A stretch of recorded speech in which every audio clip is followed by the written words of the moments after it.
Hey guys, welcome back to another tutorial. Today we're going to be working on a super simple concept. This is a beginner-friendly tumbler design, but I sell a ton of these. So I thought I would show you guys the design, how easy it is to make, and how quick it is to get out the door, and hopefully you can sell some for yourself. So we're going to start out with a 20-ounce skinny. This is sprayed diagonally, probably about 2/3 of it black and then about 1/3 of it gold. I'm going to use the epoxy method to apply this, and I am going to go a little bit heavier with the epoxy than normal. And we're going to apply Athena from Peachy Glitters into the gold section, and I'm going to go heavy-handed in the center. But then as it fades into the black, we're gonna basically do a diagonal ombre. So I don't want full coverage because I want it to be able to blend seamlessly into the black. And then once we've got that where we want it, I'm gonna go in with Caviar. This is from Peachy as well.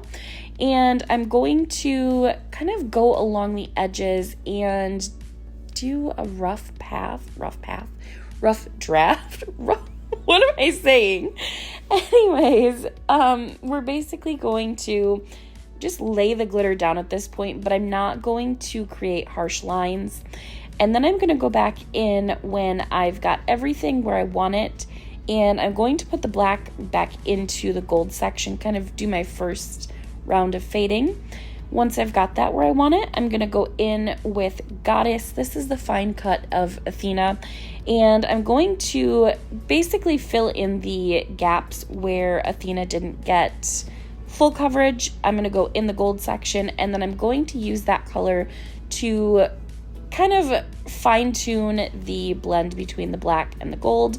And then once everything is where I want it, because both of these are kind of a medium chunky glitter, I'm just going to take my printer paper here and I'm going to pat it down. This is going to prevent tons of extra coats of epoxy so we don't have any pokey glitters. And then I'm going to let that sit on my drying rack overnight, and we're going to go in with our next steps. At this point, I have 3 coats of Flynn Sisters regular setting epoxy on my tumbler. I'm going to go around the top rim with my Dremel to make sure everything is buffed down so we can expose that fine line of stainless steel for our final coat of epoxy to adhere to. And in addition to the Dremel, I'm going to take my sanding block here and just make sure everything is very smooth up at the top. And then we're going to do the same thing at the bottom as well. Everything is basically perfectly smooth with the exception of the top and the bottom. So I'm going to focus extra on the top and the bottom, and then just do a quick buff around the face of the tumbler, I guess I would say, just to make sure there's no surprises when we go to lay down that holographic vinyl, because it does show every single bump and hair and air bubble. So we just don't want any surprises. And once I've got the rim sanded down, I'm going to take the, it's a sanding, like a sheet. I don't even know what they're actually called.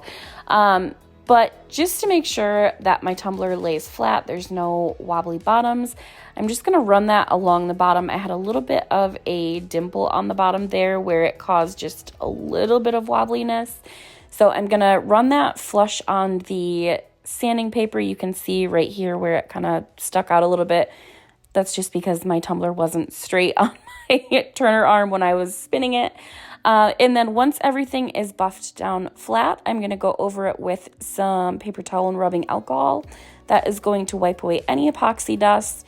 And normally I only give it 1 pass, but again, because we're using holographic vinyl, any dust, I'm not even being dramatic about it, it will show under the vinyl. So I'm going to go over it a second time with a clean paper towel and some more rubbing alcohol. And then once everything is completely smooth to the touch, I'm going to clean up the top rim, and then we're going to go in with our vinyl spots.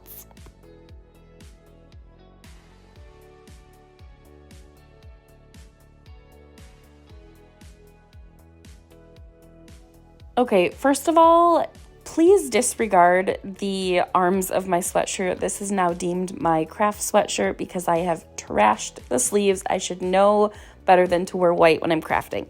So we're just not going to talk about that. So what I'm doing now is just hand placing these vinyl spots. This is the Bare Trends Leopard file. And I cut the file out in a 12 by 12 sheet of black holographic. And I'm going to use my fingers because using the transfer tape, when you peel it off, it can sometimes, depending on what transfer tape you use, can pull the vinyl back and cause it to get an air bubble under it or just lift a tiny little bit from the cup. And as I've mentioned several times already in this video, holographic vinyl is not your friend. So I'm just going to baby this. I'm going to use my hands to apply it, to peel it off the sheet. I'm not using a X-Acto knife. Sometimes I use that to get under the vinyl to pick it up and then hand place it. I'm just going to go right in with my fingers.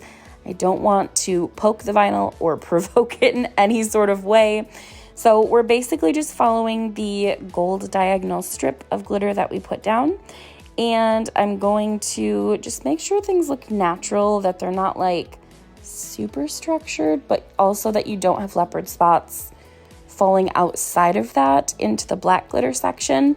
And we're going to go all the way to the bottom. I'm using any of the little tiny pieces to fill in those gaps where they look empty on the outsides of the vinyl spots. So just fill those in as you need.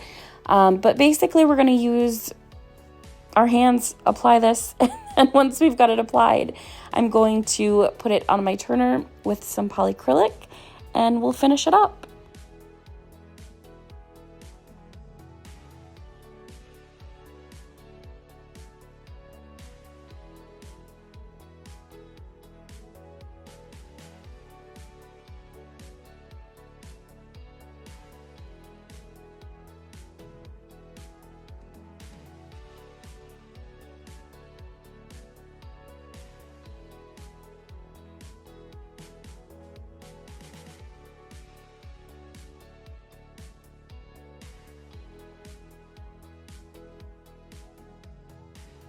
So I don't show this very often, but this is how I apply my polycrylic. I will link what I use in the description box for you guys.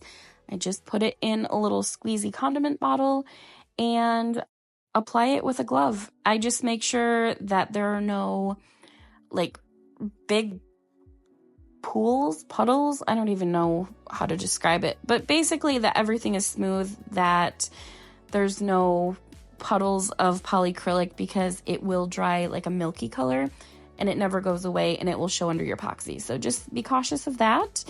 And after about 30 minutes of that being dry to the touch, I'm going to go in with one final coat of Flynn Sisters regular setting epoxy. And this stuff is so stinking crystal clear. Like I've said probably 5 times now, this holographic vinyl shows everything. And when you look at it in the end, there's like one micro bubble, maybe. That's it. It's great. The bubbles pop so good, and it looks great on holographic vinyl. So this is it. Just a super simple, quick tutorial. I love the impact of the holographic vinyl on the gold, matching with the holographic in the black glitter. So if you guys recreate this, don't forget to tag me. I would love to see what you do with this design. And I will see you guys next weekend.